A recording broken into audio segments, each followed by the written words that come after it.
여러분 안녕하십니까? 이어서 경남 소식입니다. 2024년 새해 우리 사회가 풀어야 할 과제 가운데 하나는 바로 지방소멸 문제입니다. 윤석열 대통령도 저출산 문제 해결책으로 지방 균형 발전을 강조했는데요. 경남의 각 자치단체는 올해 산업과 문화 부흥을 통해 지방 시대와 균형 발전의 토대를 다질 계획입니다. 보도에 손원혁 기자입니다. 15년 동안 380조 원을 쏟아부었지만 지난해 합계 출산율은 0.7명대. 인구 절벽 문제는 이제 방치할 수 없는 국가 과제입니다. 윤석열 대통령은 신년사에서 저출산 해결책으로 지방 균형 발전을 다시 강조했습니다. 새해 힘찬 도약을 다짐하는 경남 자치단체들.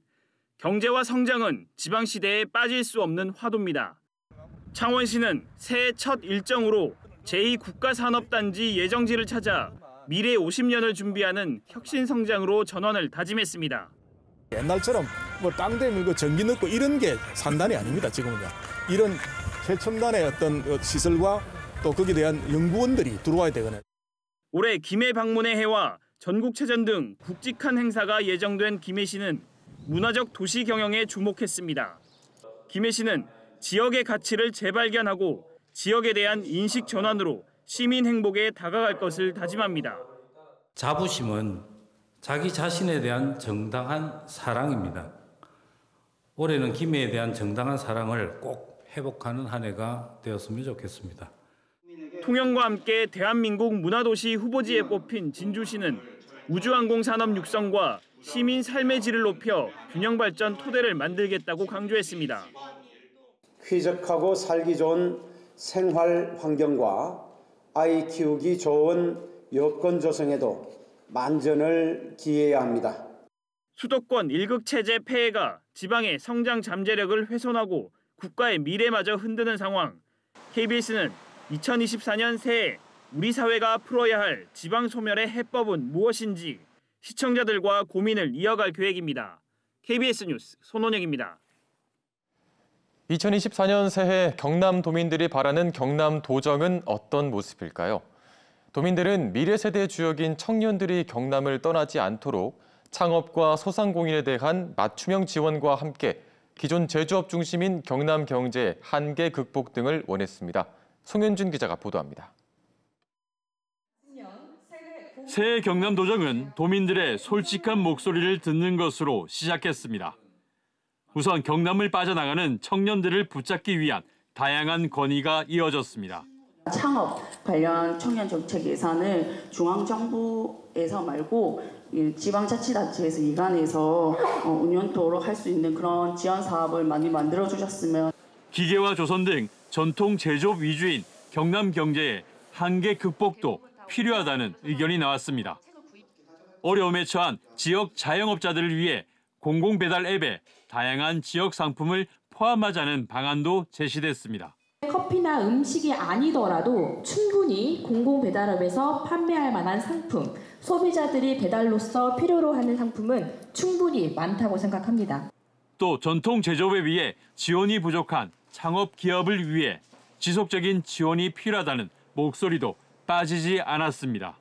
비제조업 분야 스타트업들이 조금 더 판로 개척을 하기 위해서 대기업과의 협업 기회를 경상남도 차원에서도 이렇게 자리를 만들거나 할 수 있는지. 올해 첫 도민회의는 참석자 구성만큼이나 다양한 제언이 쏟아졌습니다. 내용은 저마다 달랐지만 지방 소멸 위기 극복에는 모두가 한마음이었습니다.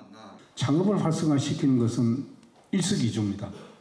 젊은이들이 우리 지역에 머물게 할 수 있는 것이고, 두 번째는 우리 지역의 새로운 산업을 일으키는 계기가 되기 때문에. 경상남도는 올해 교육 청년국을 만들어 대학 지원을 통한 청년 인재를 육성하는 한편 청년 지원 정책이 효과를 내도록 올해 청년 실태 조사에 나설 계획입니다. KBS 뉴스 송현준입니다. 22대 총선을 90여일 앞두고 경남 각 정당이 신년 인사 등으로 결의를 다졌습니다. 진보당 경남도당은 어제 국립 3.15 민주묘지 참배에 이어 새로운 진보 정치와 민생 정치에 희망을 보이겠다고 결의를 다졌고, 정의당 경남도당도 양산 솥발산 열사묘역에서 불평등을 완화하는 정치를 다짐했습니다. 한편 더불어민주당 경남도당은 이재명 당대표의 피습 사건으로 신년 인사회를 취소했고 국민의힘은 오는 10일에 신년 인사회를 할 예정입니다. 새해 첫날인 그제 밀양의 한 고속도로에서 연쇄 추돌 사고가 났습니다. 주변을 지나던 시민들이 119 구조대가 도착하기 전에 현장에서 구조와 사고 수습에 나섰지만 안타깝게도 1명이 숨지고 4명이 다쳤습니다. 보도에 김효경 기자입니다.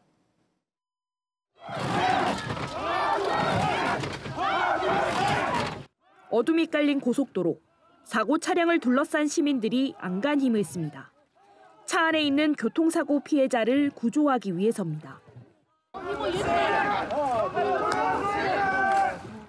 다른 시민들은 소화기를 챙기거나 주변 교통을 통제하며 추가 사고를 막았습니다.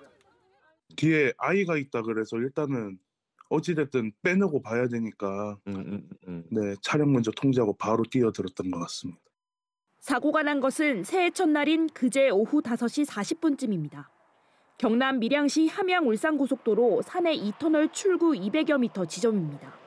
터널을 빠져나온 4.5톤 화물차는 차량 정체로 멈춰있던 소형 SUV를 들이받으면서 3중 추돌 사고가 났습니다.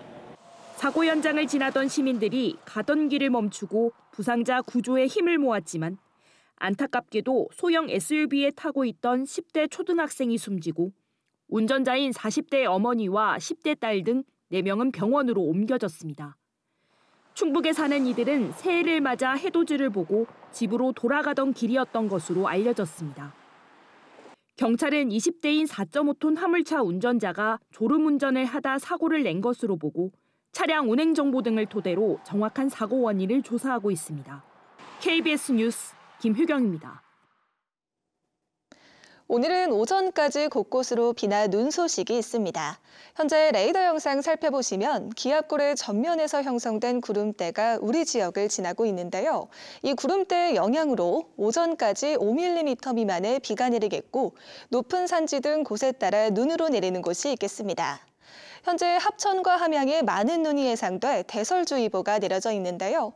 오전까지 예상되는 눈의 양은 서부 내륙에 최대 5cm, 그 밖의 지역으로는 1에서 3cm 정도입니다. 비나 눈은 낮 사이 대부분 그치겠지만 오후 한때 북서 내륙에서는 0.1cm 미만의 눈이 조금 더 날리겠습니다. 늦은 오후에는 차차 맑은 하늘 드러나겠지만 곳곳으로 강한 바람을 유의하셔야겠습니다. 자세한 지역별 기온 살펴보겠습니다. 현재 기온 창원이 3도, 창녕이 2도를 보이고 있습니다. 한낮에는 창원이 9도, 의령이 10도로 어제보다 2에서 3도가량 낮겠습니다. 서부 지역도 진주가 3도, 거창이 0도로 출발하는 아침이고요. 한낮에는 진주가 10도, 합천 9도 예상됩니다. 바다의 물결은 남해동부 먼바다에서 최고 2.5m로 높게 일겠습니다. 당분간 대부분 지역의 아침 기온이 다시 영하권에 들면서 쌀쌀하겠지만 한낮에는 예년 수준을 웃돌며 온화하겠습니다. 날씨였습니다. 오늘 새벽 3시 10분쯤 양산시 호계동 한 금속 가공 공장에서 불이 나 공장 3개 동 가운데 2개 동이 완전히 타고 1개 동은 일부 탔습니다. 화재 당시 공장에는 사람이 없어 인명피해는 없었습니다. 소방당국은 정확한 화재 원인을 조사하고 있습니다. 경남 소비자 심리지수가 2달 연속 상승한 것으로 나타났습니다. 한국은행 경남본부 자료에 따르면 지난달 경남의 소비자 심리지수는 102.7로 지난 11월보다 0.2포인트 상승했습니다. 반면 가계수입 전망지수는 98로 전월보다 1포인트 하락했고 소비지출 전망지수 역시 의료비와 교육비를 중심으로 1포인트 떨어져 소비자들의 경기 전망이 엇갈리는 것으로 나타났습니다. 사업체가 구인 활동을 했지만 인력을 구하지 못하는 규모가 경남이 전국에서 4번째로 많은 것으로 조사됐습니다. 산업통상자원부가 근로자 10인 이상 전국 2만 1,000여 개 사업체를 대상으로 조사를 한 결과 경남의 미충원 인력은 1,600여 명으로 경기도와 전남, 서울에 이어 전국에서 4번째로 많은 것으로 나타났습니다. 또 경남의 30대 이하 산업기술 인력은 7만 900여 명으로 전체 42.2%에 불과해 산업인력 노령화도 심각한 것으로 나타났습니다. KBS 창원 송지원 아나운서가 한국아나운서연합회 2023 한국아나운서 대상 시사부문 라디오 진행 수상자로 선정됐습니다. 송지원 아나운서는 KBS 1라디오 라이브 경남을 진행하며 지역에 대한 깊은 이해를 바탕으로 깊이 있는 진행 능력을 보여준 것으로 인정받았습니다. 경상국립대학교 고문원 도서관이 소장하고 있는 복제 선생집이 보물로 지정됐습니다. 복제 선생집은 조선 개국공신 정총의 유고 시문집으로 172수의 조선 초기 시가 수록됐으며 조선 초기 역사적 인물 사이 주요 관계도를 알 수 있는 귀한 자료로 평가받고 있습니다. 이 고서는 2007년 하동의 최증수 씨가 기증한 고서 847권에 포함된 것으로 경상국립대 고문원 도서관에서 발굴한 사료입니다. 뉴스를 마칩니다. 시청해주신 여러분 고맙습니다.